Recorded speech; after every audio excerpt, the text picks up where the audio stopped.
Alright guys, so this is the simplifying using trig identities. I just wanted to go over like a little bit tips and tricks and one of the problems with you. So you can see I already worked on number 1 to show you that you will need multiple identities in each problem, and it won't necessarily always be the same, and it won't always necessarily be this many.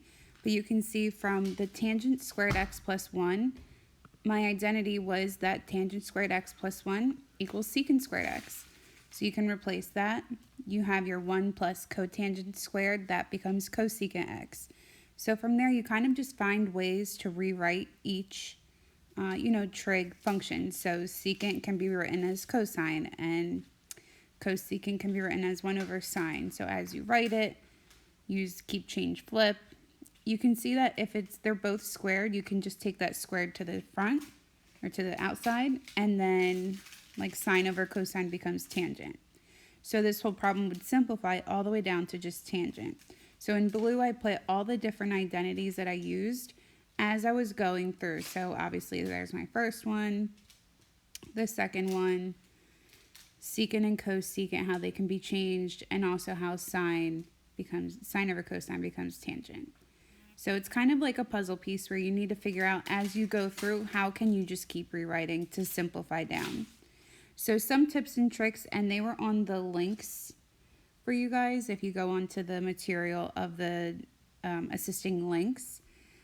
Some techniques would be, for instance, if you see in number 8, how it's 2 binomials being multiplied, multiply them, FOIL them, and then see what you have to work with.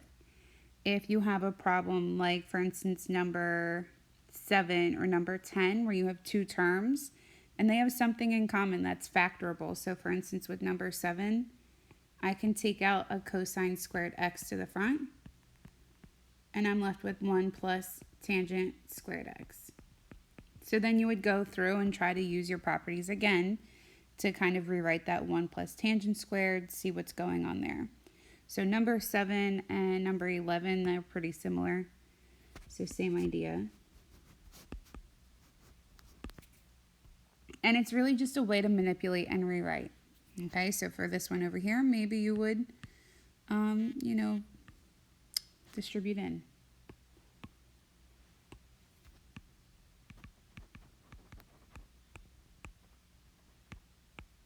Okay, so distribute, we have our FOIL. So it's going to be a little bit different for each one, but always try to see what can you pull out, what steps can you take, how can you rewrite it. So if you need more help, just make sure you check out that website with all the different techniques, and also just refer back to this or just shoot me an email if you have any more questions.